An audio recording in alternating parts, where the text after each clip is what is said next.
90 ദിവസമായി എറണാകുളം ബസിലിക്ക ദേവാലയത്തിൽ ഉണ്ടുറങ്ങി സമരം ചെയ്തവർ ഇന്ന് ഇറങ്ങിപ്പോയി.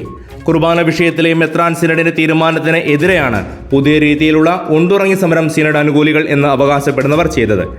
മെത്രാപ്പോളിത്തൻ വികാരിമാർ പാംബ്ലാനിയുടെ നിർദ്ദേശം വകവയ്ക്കാതെ ബസിലിക്കയിലെ വിശുദ്ധ കുർബാന മുടക്കുക എന്ന ലക്ഷ്യത്തിലാണ് രാത്രിയിലും പള്ളി അടയ്ക്കാൻ പോലും സമ്മതിക്കാതെ പള്ളിയുടെ അകത്ത് സമരാഭാസം അരങ്ങേറിയത്.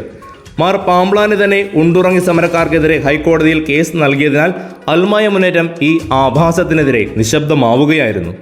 ഹൈക്കോടതിയിലെ ജസ്റ്റിസ് ബച്ചു കുര്യൻ ഉണ്ടുറങ്ങിക്കാരെ ഇന്ന് പള്ളിയിൽ നിന്ന് പുറത്താക്കിയത് വളരെ സമർത്ഥമായാണ്. അവർക്കു കൂടി സമ്മതമായ ഒരു ഫോർമുല മുന്നിലേക്ക് വെച്ച് യാതൊരു പോലീസ് നടപടിയുമില്ലാതെ ഒരു പൂ പറിക്കുന്ന ലാഘവത്തോടെ അവരെ പുറത്താക്കുകയായിരുന്നു. ആർച്ച് ബിഷപ്പ് പാംബ്ലാനി സമർപ്പിച്ച പരാതിയിലെ ആവശ്യം ഉണ്ടുറങ്ങിക്കാരെ പുറത്താക്കാൻ പോലീസിന് ഡയറക്ഷൻ നൽകണമെന്നായിരുന്നു. എന്നാൽ ഉണ്ടുറങ്ങിക്കാരുടെ ആവശ്യം ബസിലിക്ക അടച്ചിടണമെന്നായിരുന്നു. ആ ആവശ്യം ജസ്റ്റിസ് ബച്ചു കുര്യൻ നിഷ്കരുണം തള്ളി. പള്ളി എല്ലാവരുടെയുമാണെന്നും സമരത്തിലിരിക്കുന്ന ബസിലിക്ക ഇടവകക്കാരായ ഏതാനും പേരുടെ അല്ലെന്നും കോടതി നിരീക്ഷിച്ചു. പള്ളി അടച്ചിടാൻ വാശി പിടിച്ച് വാദിച്ച ജയശങ്കർ വക്കീലും ജോയ് വക്കീലും എളിഭ്യരായി.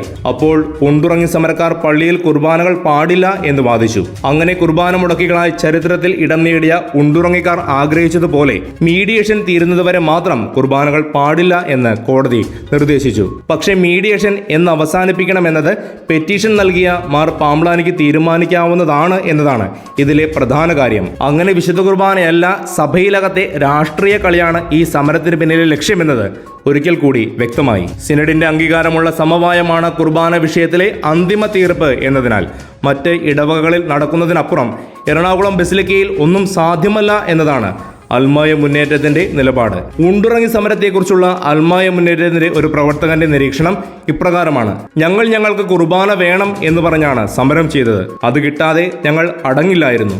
അത് ഞങ്ങൾ നേടി. നിങ്ങൾ കുർബാന വേണ്ട എന്ന് പറഞ്ഞാണ് സമരം ചെയ്തത്.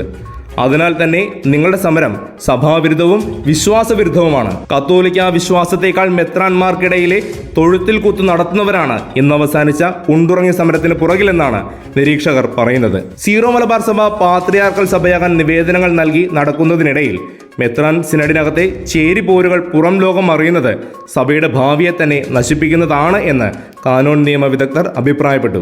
എറണാകുളം അങ്കമാലി അതിരൂപതയ്ക്ക് ജനാഭിമുഖ കുർബാന ഉപാധികൾ ഇല്ലാതെ നൽകുന്ന പക്ഷം പൂർണ്ണമായ സമാധാനം സീറോ മലബാർ സഭയിലും മെത്രാൻ സിനഡിലും ഉണ്ടാകുമെന്നിരിക്കെ മെത്രാൻ സിനഡിന് അത് കഴിയാതെ പോകുന്നതിനും ഇതേ ചേരിതിരിവ് തന്നെയാണ് കാരണം. തെറ്റായ മാർഗത്തിലൂടെ കൊണ്ടുവന്ന കുർബാന ഏകീകരണ തീരുമാനം ഒരിക്കലും പൂർണ്ണമായി നടപ്പിലാക്കാൻ എറണാകുളത്തിന് കഴിയില്ല എന്ന വസ്തുത എല്ലാവരും മനസ്സിലാക്കിയിട്ടും തീർത്തും നന്മ തന്നെയായ ജനാഭിമുഖ കുർബാന അഥവാ അൾത്താരയ്ക്ക് ചുറ്റും നിന്നുള്ള കുർബാന അനുവദിക്കാത്ത സിനഡിന്റെ പിടിവാശിയാണ് കുർബാനയുടെ പേരിലുള്ള ഈ തർക്കങ്ങളും സമരങ്ങളും നീണ്ടുപോകുന്നതിന് കാരണമാകുന്നത്. എറണാകുളം ബസിലിക്കയിലെ മധ്യസ്ഥ ചർച്ചകൾക്ക് ശേഷം ബസിലിക്ക പള്ളിയിൽ കുർബാനകൾ ഉൾപ്പെടെയുള്ള എല്ലാ കർമ്മങ്ങളും ആരംഭിക്കുമെന്ന് ബസിലിക്ക ഇടവകക്കാർ പ്രത്യാശ പ്രകടിപ്പിച്ചു.